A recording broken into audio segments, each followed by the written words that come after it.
नमस्कार दोस्तों, एक बार फिर से स्वागत है मेरे YouTube चैनल पर। जो यूपीएससी की तैयारी करने वाले हैं, उन्हें सबसे पहले पता होना चाहिए कि यूपीएससी का पैटर्न क्या है, सिलेबस क्या है, एलिजिबिलिटी क्राइटेरिया क्या है, minimum age, maximum age, number of attempts कितने मिलते हैं, सिलेबस क्या है, कितने सारे मेंस में पेपर होते हैं, कितने मार्क्स का टोटल एग्जामिनेशन होता है, कौन सा पेपर क्वालिफाइंग है, कौन से पेपर का जो मार्क्स है वह मेरिट लिस्ट में ऐड होता है, ऑप्शनल सब्जेक्ट्स क्या-क्या हैं। तो आज हम इस लेक्चर में बिगिनर्स के लिए या फिर जो यूपीएससी की तैयारी शुरू कर चुके हैं और उन्हें नहीं पता इन सब चीज़ों के बारे में, हम इन्हीं चीज़ों को डिस्कस करने वाले हैं। लेक्चर की शुरुआत करने से पहले मैं दिशा पब्लिकेशन और मृणाल सर का धन्यवाद करना चाहूँगा क्योंकि जो उनकी बुक है, इसी बुक में से मैंने कंटेंट को जो है कवर किया है। तो सबसे पहले यूपीएससी जो है वह बहुत सारी एग्जामिनेशंस कराता है। सीडीएस का भी एग्जामिनेशन कराता है, ईपीएफओ का भी एग्जामिनेशंस कराता है, बहुत सारी एग्जामिनेशंस कराता है। यूपीएससी एक कॉन्स्टिट्यूशनल बॉडी है, आप सब जानते होंगे। उसी तरह यूपीएससी एक एग्जामिनेशन और कराता है जिसे कहते हैं civil service exam, CSE, civil service examination. और इस सिविल सर्विस एग्जामिनेशन में लगभग 900 से 1000 के आसपास हर एक साल वैकेंसीज आती हैं। और इस सिविल सर्विस एग्जामिनेशंस में आपको बता दूं, लगभग 10 लाख के आसपास जो बच्चे हैं वह फॉर्म अप्लाई करते हैं। 10 लाख बच्चों में से आधे बच्चे तो एग्जामिनेशंस देने ही नहीं जाते, जो प्रीलिम्स के एग्जाम होते हैं, एग्जाम देने जाते हैं 5.5 लाख के आसपास। अब इन 5.5 लाख लोगों में से प्रीलिम्स में क्वालिफाई होने वालों का नंबर होता है 12,000 से 15,000 के आसपास। ये 12,000 से 15,000 के बीच में जो स्टूडेंट्स होते हैं, जो प्रीलिम्स क्वालिफाई कर जाते हैं, वह मेंस का पेपर लिखते हैं। अब हम जानेंगे कि मेंस में कितने पेपर्स होते हैं आगे इस लेक्चर में। अब मेंस में जो है टोटल कितने स्टूडेंट क्वालिफाई होते हैं, तो लगभग 2500 से लेकर 3000 जो स्टूडेंट हैं वह क्वालिफाई होते हैं मेंस में। और इन स्टूडेंट्स को इंटरव्यू के लिए कॉल जाता है। और इन्हीं 3000 और 2500 के बीच में जो इंटरव्यूवीज, जो आपके इंटरव्यू में जो लोग पार्टिसिपेट करते हैं, इन्हीं में से 900 या 1000 के बीच में जो वैकेंसीज होती हैं उनको फिल किया जाता है। और ये जो 1000 वैकेंसीज होती हैं, ये ऐसा नहीं कि 1000 वैकेंसी आईएएस आईपीएस सिर्फ मिलाकर होता है। बहुत सारे अलग-अलग इसमें पोस्ट्स होते हैं और बहुत अलग-अलग सर्विसेज होती है। यहाँ पे लिस्ट दिया हुआ है, आप खुद से भी उसको पढ़ सकते हैं। पहले तो ऑल इंडिया सर्विसेज होती हैं, फिर ग्रुप ए की सर्विसेज होती हैं, फिर ग्रुप बी की सर्विसेज होती हैं। ऑल इंडिया सर्विसेज में आईएएस आता है, फिर उसके बाद ऑल इंडिया सर्विसेज में आईपीएस आता है, Indian police service. Indian police service में जाने के लिए अगर आपके मार्क्स अगर अच्छे आते हैं, इंटरव्यू ये सब सबको मिलाकर अगर आप क्वालिफाई कर जाते हैं, तो उसके बाद आपको कुछ मेडिकल क्राइटेरिया फुलफिल करना होगा अगर आप आईपीएस बनना चाहते हैं तो। सबसे पहली चीज क्या है कि जो अगर चश्मा लगाते हैं, अगर आप ग्लासेस पहनते हैं, तो आपका ग्लास का जो पावर है वह 6 डायोप्टर से ज्यादा नहीं होना चाहिए। फिर अगर आपकी लैसिक सर्जरी हो रखी है, जिसको हम लोग लेजर सर्जरी कहते हैं, मायोपिया, हाइपरमेट्रोपिया के जो मरीज होते हैं वह इसका इलाज कराते हैं, ऑपरेशन कराते हैं, लेजर ऑपरेशन। तो अगर आपने आंखों का कराया है तो कोई प्रॉब्लम नहीं है, आप फिट हैं, आप आईपीएस बन सकते हैं। फिर आपका जो चेस्ट है, अगर आप मेल हैं तो आपका चेस्ट जो है वह 84 सेंटीमीटर के आसपास होना चाहिए। इसको इंचेस में अगर कन्वर्ट करेंगे तो लगभग आपके 33 इंचेस होने चाहिए और फीमेल के लिए 31 इंचेस होने चाहिए। फिर उसके बाद जो हाइट है वह मेल्स के लिए लगभग 5 फीट 4 इंच के आसपास होना चाहिए और फीमेल्स के लिए एग्जैक्टली 5 फुट के आसपास जो है वह हाइट होना चाहिए। उसके बाद जो ऑल इंडिया सर्विसेज है उसमें इंडियन फॉरेस्ट सर्विस भी आता है। तो इंडियन फॉरेस्ट सर्विस का जो मेंस का पेपर है वह सेपरेट होता है। देखिए, मेंस के लिए आपको अलग फॉर्म भरना पड़ता है। आप प्रीलिम्स क्वालिफाई कर जाइएगा तो मेंस के लिए आपको अलग फॉर्म भरना पड़ेगा। जो प्रीलिम्स क्वालिफाई करते हैं मेंस के लिए अलग फॉर्म अप्लाई करते हैं। तो इनके लिए अलग फॉर्म अप्लाई किया जाएगा, आईएफएस जो बनना चाहते हैं, ठीक है। उसके बाद ग्रुप ए सर्विसेज में आपका इंडियन फॉरेन सर्विस आता है, तो Indian foreign service all India services में नहीं आता, ग्रुप ए सर्विसेज में आता है। और इंडियन फॉरेन सर्विस में जाने के लिए कोई स्पेशल ग्रेजुएशन नहीं चाहिए, कोई फॉरेन लैंग्वेज का सर्टिफिकेट नहीं चाहिए। फिर उसके बाद बहुत सारे टैक्सेशन से रिलेटेड सर्विसेज होते हैं, इंडियन रेवेन्यू सर्विस, फिर कॉर्पोरेट से रिलेटेड सर्विसेज होते हैं, इंडियन कॉर्पोरेट लॉ सर्विस होता है, इंडियन ट्रेड सर्विस होता है, और तमाम तरह की सर्विसेज होती हैं। ग्रुप बी की सर्विसेज से आप जो है सिविल सर्विस में जा सकते हैं, जो आपका सेंट्रली एडमिनिस्टर्ड जो आपका यूनियन टेरिटरीज है वहाँ, जैसे दिल्ली, अंडमान एंड निकोबार, क्योंकि दिल्ली की जो पुलिस है वो आपको पता होगा होम मिनिस्ट्री के अंतर्गत आती है। फिर दमन and Diu, Dadra and Nagar Haveli. Daman and Diu, Dadra and Nagar Haveli पहले दो अलग अलग यूनियन टेरिटरी हुआ करता था, लेकिन इन दोनों को मर्ज कर दिया गया है। 26 जनवरी 2020 से ये दोनों एक ही यूनियन टेरिटरी बन चुके हैं। तो आप एक बार पढ़ सकते हैं इनको। तो 3 स्टेजेस में आपको क्वालिफाई करना पड़ता है सीएससी को, प्रीलिम्स, मेंस और इंटरव्यू। आप जानते हैं कि प्रीलिम्स में आपको अपीयर होने के लिए क्या-क्या क्राइटेरिया चाहिए। तो जो मिनिमम एज है, आप जिस साल फॉर्म भर रहे हो उस साल 1 अगस्त के हिसाब से आपका मिनिमम एज 21 इयर्स होना चाहिए, और जो मैक्सिमम एज है वो आपके कास्ट का जो जो आपका कैटेगरी होता है उस पर डिपेंड करता है। अगर आप जनरल कैटेगरी से या फिर क्रीमी लेयर जो ओबीसी के होते हैं, अगर आप वहां से बिलोंग करते हैं, तो जो मैक्सिमम एज है वो है 32 इयर्स। मतलब आप 32 इयर्स तक जो है आप अटेम्प्ट्स दे सकते हैं, और टोटल मिलाकर आप 6 अटेम्प्ट्स दे सकते हैं। नंबर ऑफ अटेम्प्ट्स की बात करें तो 6 अटेम्प्ट्स दे सकते हैं। जो नॉन क्रीमी लेयर ओबीसीज हैं उनके लिए जो आपका कैपिंग किया गया है एज का, वह है 35 इयर्स जो अपर एज लिमिट है, और इनके अटेम्प्ट्स हैं 9। एससी और एसटीज के लिए अनलिमिटेड अटेम्प्ट्स हैं, लेकिन इनके लिए भी एज की कैपिंग की गई है 37 इयर्स।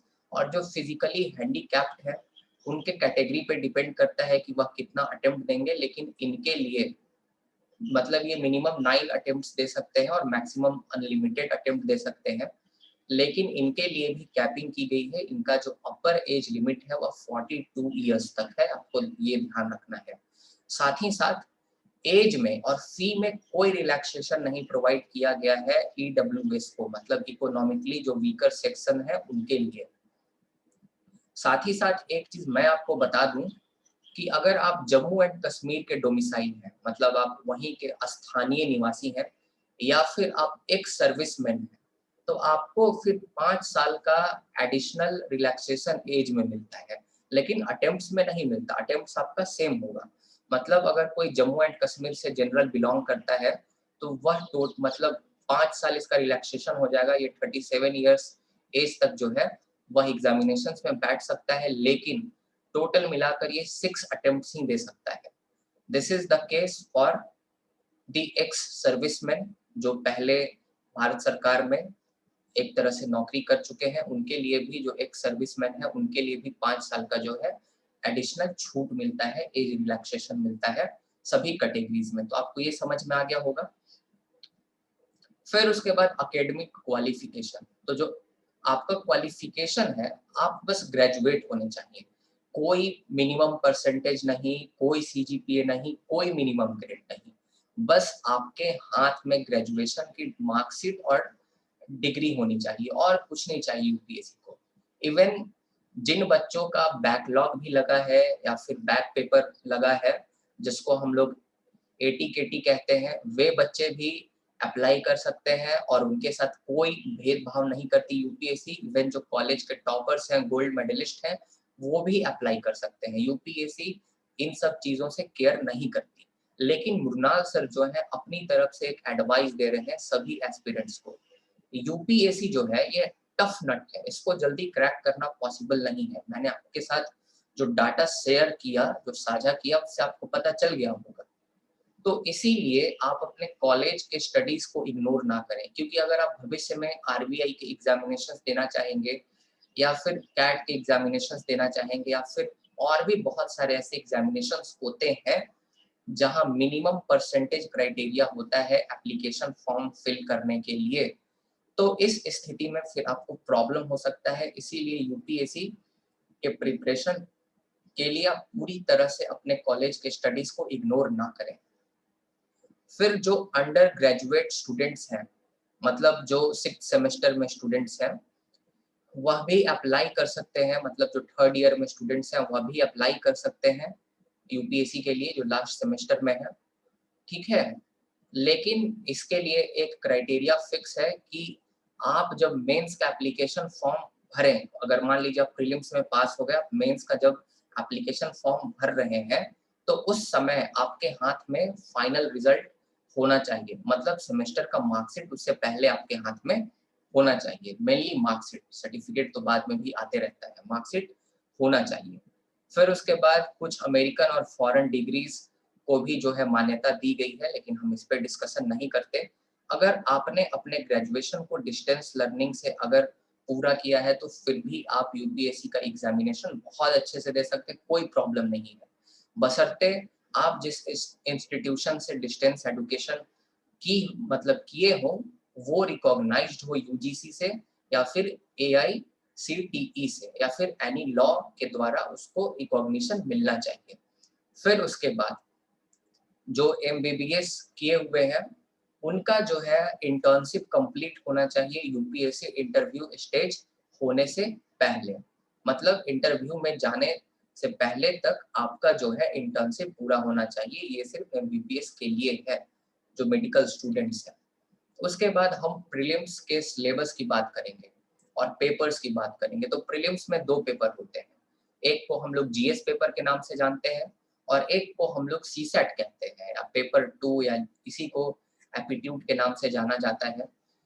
तो जीएस पेपर में 100 क्वेश्चंस होते हैं, 2 मार्क्स के हर एक क्वेश्चंस होते हैं, टोटल 200 मार्क्स का पेपर होता है, 2 घंटे समय दिए जाते हैं। फिर सी सैट में 80 क्वेश्चंस होते हैं, 2.5 मार्क्स के हर एक क्वेश्चंस होते हैं और 200 मार्क्स का ये भी पेपर होता है। लेकिन जब सी सैट को लाया गया था सबसे पहली बार 2011 में, तो सी सैट 2014 तक अगर आप देखिएगा तो सी सैट और प्रीलिम्स दोनों के मार्क्स को ऐड करके फाइनल कट ऑफ निकाला जाता था। इससे इंजीनियर्स को काफी फायदा होता था, जिनका टेक्निकल बैकग्राउंड हुआ करता था, क्योंकि उनका एप्टीट्यूड, मैथ्स, रीजनिंग ये सब बहुत अच्छा होता है। जो आईआईटीएंस होते हैं, जो बीटेक जो स्टूडेंट्स होते हैं, इसीलिए काफी ज्यादा प्रोटेस्ट हुआ। उसके बाद 2015 से ये जो सीसैट पेपर है, इसको ऑप्शनल कर दिया गया। ऑप्शनल का मतलब है क्वालिफाइंग, मतलब आपको बस इस पेपर में पास हो जाना है 33% मार्क्स लाकर। मतलब 66 मार्क्स तो मिनिमम स्कोर करने ही करने हैं आपको। अगर आप इसमें फेल हो जाते हैं तो फिर अगर आप मान लीजिए हाईएस्ट भी जीएस पेपर में ला देते हैं तो फर्क नहीं पड़ता, आपको मेंस एग्जामिनेशन के लिए क्वालिफाई नहीं माना जाएगा। तो इस पेपर में आपको कम से कम 33% मार्क्स लाने हैं और बाकी इसका मेंस स्टेज में क्वालिफिकेशन के लिए, शॉर्टलिस्टिंग के लिए कोई रूल नहीं है। मेनली जीएस पेपर से ही कट ऑफ लिए जाते हैं। और ये रहा जीएस पेपर का सिलेबस। आप जीएस पेपर का सिलेबस वेबसाइट से भी डाउनलोड कर सकते हैं। तो हिस्ट्री, ज्योग्राफी, इकोनॉमी, फिर करंट अफेयर्स, ये मेनली आपके ब्रॉडर एरियाज होते हैं, यहीं से क्वेश्चंस पूछे जाते हैं। और जो सीसैट होता है, इसमें रीजनिंग, मैथ्स ये सब होता है, ठीक है। कॉम्प्रिहेंशन होता है, लॉजिकल रीजनिंग, एनालिटिकल एबिलिटी, ये सब होता है। तो ये 2 पेपर्स आपको समझ में आ गया होगा। अब उसके बाद जो जीएस पेपर है, उसमें किस टॉपिक से या किस आपके सब्जेक्ट से कितने मार्क्स के क्वेश्चन आते हैं या कितने क्वेश्चन आते हैं, इसका एनालिसिस दिया गया है। तो आप अगर 2000 देखें 13 से लेकर 2020 तक, तो आप देखेंगे इकोनॉमी में कितने क्वेश्चंस आए हैं, एनवायरनमेंट में कितने क्वेश्चंस आए हैं, तो आप इसको एक बार देख सकते हैं। पॉलिटी एंड कॉन्स्टिट्यूशंस के आप क्वेश्चन देखेंगे तो 2019 में 14 क्वेश्चन 100 में से पॉलिटी और कॉन्स्टिट्यूशन से रिलेटेड थे और 15 क्वेश्चन जो हैं वह 2020 में पॉलिटी और कॉन्स्टिट्यूशन से रिलेटेड है। मैं पॉलिटी और कॉन्स्टिट्यूशन पर इसलिए फोकस कर रहा हूं क्योंकि हम एक जीत बैच को स्टार्ट करने वाले हैं, जो स्टूडेंट्स यूपीएससी की तैयारी करना चाहते हैं और 2022 और 2023 में यूपीएससी देना चाहते हैं, उनके लिए इंडियन पॉलिटी का मैं कोर्स फ्री ऑफ कॉस्ट ला रहा हूँ। ये प्री और मेंस जो है ये इंटीग्रेटेड कोर्स होगा, फ्री ऑफ कॉस्ट मेरे यूट्यूब चैनल पर अवेलेबल होगा। तो इसीलिए अगर आप भी अगर इस कोर्स को अगर परस्यू करना चाहते हैं तो मेरे चैनल को सब्सक्राइब जरूर करें। तो इस तरह से टोटल 100 एमसीक्यूज पूछे जाते हैं।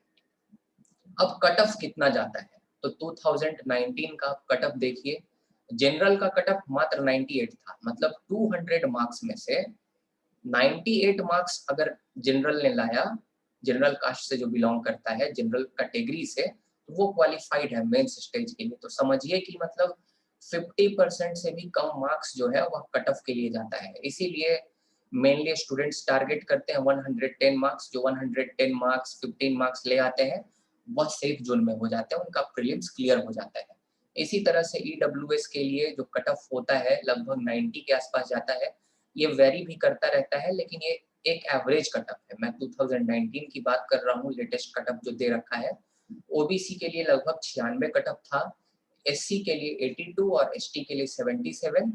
और उसके बाद जो आपके फिजिकली हैंडीकैप्ड हैं वेरियस कैटेगरी से, उस पर डिपेंड करता है। कट ऑफ था आपका 40 से लेकर 53 मार्क्स के आसपास में। तो अगर आप 100 मार्क्स अगर ले आते हैं अगर प्रीलिम्स के पेपर में 100 से 110 मार्क्स, तो आप किसी भी कैटेगरी से क्यों ना हो, आपका जो क्वालिफिकेशन है मेंस के लिए वह पूरी तरह से सेफ हो जाएगा। जनरल जो कैटेगरी से स्टूडेंट बिलोंग करते हैं वह 100, 105 अगर मार्क्स ले आते हैं तो बहुत ज़्यादा होता है। देखिए यहाँ 2016 में जो है वह कट ऑफ काफ़ी ज़्यादा हो गया था, और यहाँ 200 से ज़्यादा कट ऑफ इसलिए दिख रहे हैं क्योंकि मैंने आपको बताया था कि 2011 से लेकर 2014 के बीच में जो आपका जीएस पेपर था और जो आपका सीसेट था, दोनों को ऐड करके कट ऑफ निकाला जाता था। इसमें इंजीनियरिंग के स्टूडेंट्स काफ़ी ज़्यादा क्वालिफाई होते थे। इंजीनियरिंग के स्टूडेंट कोई-कोई तो ऐसे होते हैं जो सीसेट में 200 मार्क्स में से 190 मार्क्स स्कोर कर लिया करते थे, 180 स्कोर कर लिया करते थे, और बाकी इधर जीएस पेपर से अगर 50 मार्क्स भी ला दिया तो क्वालिफाई हो गए। और बाकी जो बेचारे आर्ट्स के स्टूडेंट्स हैं, जो ह्यूमैनिटीज बैकग्राउंड के हैं, उनको काफ़ी घाटा होता था। इसीलिए आप 2011 से 14 के बीच में देखिएगा तो इंजीनियर्स का ही सिर्फ सिलेक्शन हुआ है। Most of them were engineers. तो इसीलिए इस चीज को हटा दिया गया। अब जो सीसेट पेपर है उसको मात्र क्वालिफाइंग कर दिया गया है। ठीक है, इस चीज को आपको ध्यान में रखना है। फिर उसके बाद आप एक बार जब प्री क्वालिफाई कर जाते हैं तो मेंस के स्टेज पे आपको फॉर्म भरना होता है। अब हम मेंस में सिलेबस देख लेते हैं। तो सबसे पहले तो आपको 2 पेपर देना होता है जो कि क्वालिफाइंग पेपर होता है। इसका जो मार्क्स है वह आपके मेरिट लिस्ट, जब आपका फाइनल मेरिट बनेगा उसमें काउंट नहीं किया जाता। ठीक है, तो सबसे पहला तो एक पेपर ए होता है, इंग्लिश पेपर होता है। ये सबके लिए कंपलसरी होता है, सबको देना होता है। आप हिंदी मीडियम स्टूडेंट हैं, इंग्लिश मीडियम स्टूडेंट हैं, उससे कोई मतलब नहीं है, सबको देना है। लेकिन हाँ, इसमें रियायत यही दी गई है कि मात्र आपको 25% मार्क्स लाना है पास होने के लिए। मतलब 300 का 25% ही आपको लाना है पास होने के लिए। तो कोई भी आसानी से क्वालिफाई कर जाएगा, कोई बड़ी बात नहीं है। और दूसरा पेपर है कि आपको कोई एक इंडियन लैंग्वेज लेना है। इंडियन लैंग्वेज में आप इंक्लूड कर सकते हैं जो हमारे 8th शेड्यूल में 22 ऑफिशियल लैंग्वेजेस हैं, उसमें से आप कुछ भी ले सकते हैं। ठीक है, जैसे हिंदी ले सकते हैं, उड़िया ले सकते हैं, तमिल ले सकते हैं, कन्नड़ ले सकते हैं, जो भी आपका एक इंडियन लैंग्वेज है। और इसमें भी आपको कुछ नहीं, बस क्वालिफाई ही करना है, 25% मार्क्स लाना है 300 में से, और इसका कहीं मार्क्स वार्क्स ऐड नहीं होता। और इसमें लगभग स्टूडेंट जो है जो मेंस में जाते हैं क्वालिफाई कर लेते हैं, इसमें कोई प्रॉब्लम नहीं होता किसी को। उसके बाद यहाँ से मेरिट लिस्ट में आपके मार्क्स जुड़ने स्टार्ट हो जाते हैं। तो आपका एक तो सबसे पहले 250 नंबर का एसे पेपर होता है। आपको 8 एसेस दिए जाते हैं। 8 एसे में से आपको कोई 2 एसे लिखना रहता है 2 टॉपिक पर, और आपको 1200 से 1500 वर्ड में एसे लिखने होते हैं। तो सबसे पहले तो एसे पेपर हो गया, ये 250 मार्क्स का हो गया, आपको ध्यान में रखना है। ठीक है, फिर उसके बाद 4 जीएस पेपर होते हैं, जीएस 1, जीएस 2, जीएस 3, जीएस 4।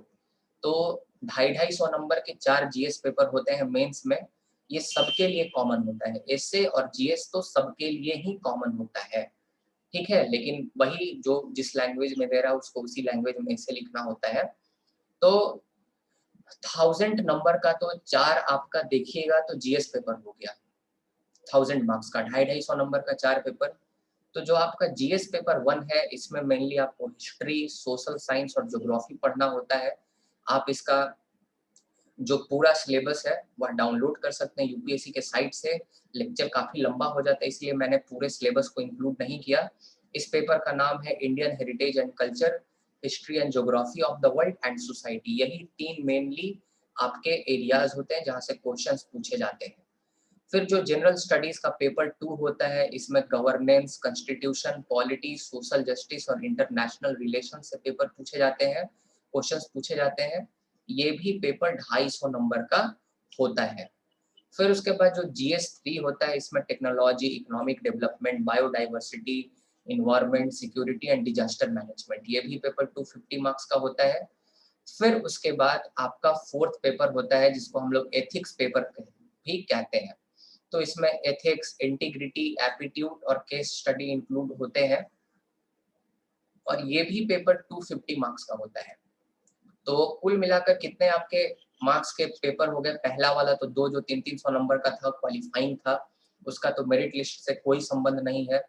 तो एक ऐसे पेपर हो गया 250 मार्क्स का, और आपके जीएस पेपर हो गए 1 to 4, ये टोटल हो गए 1000 मार्क्स के। तो टोटल हो गया आपका 1250 नंबर। अब आपको एक ऑप्शनल पेपर, ऑप्शनल सब्जेक्ट चुनना होता है।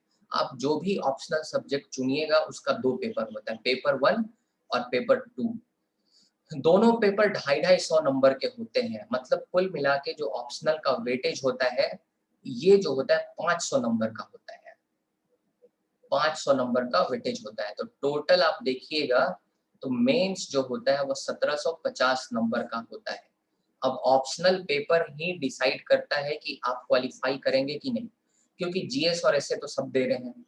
अब ऑप्शनल पेपर, आपका कमांड कितना है आपके ऑप्शनल सब्जेक्ट पर, आपका ऑप्शनल कैसा है, हाई स्कोरिंग ऑप्शनल है या उसमें कम मार्क्स आते हैं, इस पे डिपेंड करता है। बहुत सारे लोगों ने तो बड़ा ऑर्थोडॉक्स ऑप्शनल लेकर क्रैक कर लिया इस एग्जामिनेशन को, जैसे कनिष्क जो थे आपके सर थे, जिन्होंने मेरे ख्याल से 2018 में क्रैक किया था इस एग्जामिनेशन को। एआईआर उनका 1 था, उनका मैथ्स ऑप्शनल था। तो मैथ्स ऑप्शनल के साथ तो बहुत कम ही लोग हैं जो क्रैक कर पाते हैं, पर वो आईआईटी बॉम्बे से थे मेरे ख्याल से, काफ़ी ब्रिलियंट स्टूडेंट थे। तो उन्होंने मैथ्स ऑप्शनल के साथ ही क्रैक कर लिया 2018 में। तो इतने सारे आपके ऑप्शनल के सब्जेक्ट्स हैं, इतने सारे हैं। अब इतने में से आप कोई भी ऑप्शनल ले सकते हैं, आपकी मर्जी है। 2 पेपर होंगे और 2 पेपर 250-250 नंबर के होंगे, 500 नंबर के। Political science and international relation पूरा पेपर का नाम होता है। अगर आप अपने ऑप्शनल को पॉलिटिकल साइंस और इंटरनेशनल रिलेशंस रखना चाहते हैं, तो आने वाले 1 साल के अंदर मैं इस पे भी आपको लेक्चर्स दूंगा। पॉलिटिकल साइंस और इंटरनेशनल रिलेशन के ऑप्शनल को हम कवर करेंगे बहुत ही डिटेल में, तो आप चैनल को सब्सक्राइब कर सकते हैं। तो इतना सारा ऑप्शनल है। टोटल 1750 नंबर के आपके एग्जामिनेशंस हुए। अब इसमें कितना नंबर लाना पड़ता है आपको इंटरव्यू में सेलेक्ट होने के लिए, क्वालिफाई करने के लिए? तो 2019 में तो काफ़ी कम गया। 1750 में से जिनके 751 नंबर आए जनरल कैटेगरी वालों के, उनका इंटरव्यू कॉल आया। इसी तरह से ईडब्ल्यूएस वालों का 696, इसी तरह से जो आपके ओबीसी हैं इनका 718, एससीज का 706। ये मेरे ख्याल से इसमें कुछ गलती लग रही है मुझे। जो दिया हुआ था मुरनाल सर के बुक में, मैंने उसी चीज़ को लिखा है। तो ये आपका लगभग कट ऑफ होता है। जैसे 2018 का आप देख सकते हैं, जनरल का कट ऑफ, ओबीसी का कट ऑफ, फिर एससी का कट ऑफ, एसटी का कट ऑफ देख सकते हैं। जिनका 2018 में 1750 में से 774 नंबर है, उनको इंटरव्यू कॉल आया। फिर उस समय तो ईडब्ल्यूएस का था ही नहीं। फिर उस समय ओबीसी को 732, फिर उसके बाद एससी को 719 और एसटी के लिए भी 719 कट ऑफ रखा गया। तो मुझे उम्मीद है कि आपको इतना समझ में आया होगा। तो आप देख सकते हैं कि आधा से भी कम मार्क्स लाते हैं स्टूडेंट्स मेंस में। कितना टफ पेपर होता होगा उसके बारे में सोच सकते हैं, और कितना लेंदी पेपर होता होगा। तो जो इन सभी पेपर्स में क्वालिफाई हो जाता है, अच्छे मार्क्स लाता है, कट ऑफ मैच कर लेता है, वे इंटरव्यू स्टेज में जाते हैं।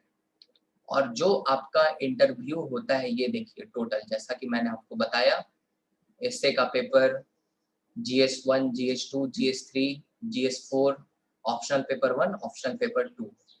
यहाँ रिटन टेस्ट इतना तक हो गया। फिर एक पर्सनालिटी टेस्ट होता है, इंटरव्यू जो है आपका, पर्सनालिटी टेस्ट कहते हैं उसको इंटरव्यू। ये 275 नंबर का होता है।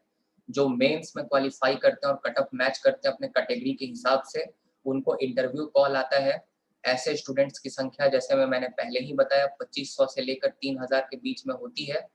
और ये स्टूडेंट्स जो हैं लास्ट में, ये एस्पिरेंट्स जो हैं वह इंटरव्यू देते हैं और 275 मार्क्स का इंटरव्यू होता है। और ग्रैंड टोटल आपका 2025 नंबर का ये एग्जामिनेशन पूरा होता है। 2025 नंबर में से आप कितने नंबर लाते हैं उस पे डिपेंड होता है कि आप फाइनल मेरिट लिस्ट में हैं या नहीं। और फाइनल मेरिट लिस्ट में जो लास्ट में क्वालिफाई करता है उसे सर्विस दी जाती है। फाइनल मेरिट लिस्ट में सबसे ज़्यादा मार्क्स वाले आईएएस बनते हैं, फिर आईपीएस। अपने प्रेफरेंसेस के भी चॉइसेस उसमें होते हैं, जैसे सबसे ज़्यादा मार्क्स लाया, अब उनको आईएएस बनने का मन नहीं, उन्होंने अपने फर्स्ट प्रेफरेंस में आईपीएस रखा है, तो वे आईपीएस बन जाएंगे। ठीक है, ऐसा होता है। और जो आपका साथ ही साथ कैटेगरी है उससे भी होता है, उसमें बहुत सारी कॉम्प्लेक्सिटीज होती हैं, किस तरह से आपको जो है सर्विस एलोकेट किया जाता है, ये काफ़ी कॉम्प्लेक्स प्रोसेस है। आपका कैटेगरी, आपका मार्क्स, आपका प्रेफरेंस, सबको देख कर कैलकुलेट करके आपको एक सर्विस दिया जाता है कि आप इंडियन रेवेन्यू सर्विस में जाएंगे, इंडियन पुलिस सर्विस में, कि आप इंडियन एडमिनिस्ट्रेटिव सर्विस में जाएंगे। तो ये फाइनल सिलेक्शन में देखिए कितने मार्क्स लाते हैं लोग। ठीक है, 2015 में 877 नंबर जनरल का कट ऑफ गया था, 2019 में 961 नंबर कट ऑफ गया है। मतलब 2025 नंबर में से जिन्होंने 2000 मतलब 961 मार्क्स ला दिए एग्जामिनेशंस में, उनका फाइनल मेरिट लिस्ट में हो गया, उन्हें कोई ना कोई सर्विस एलोकेट कर दी गई।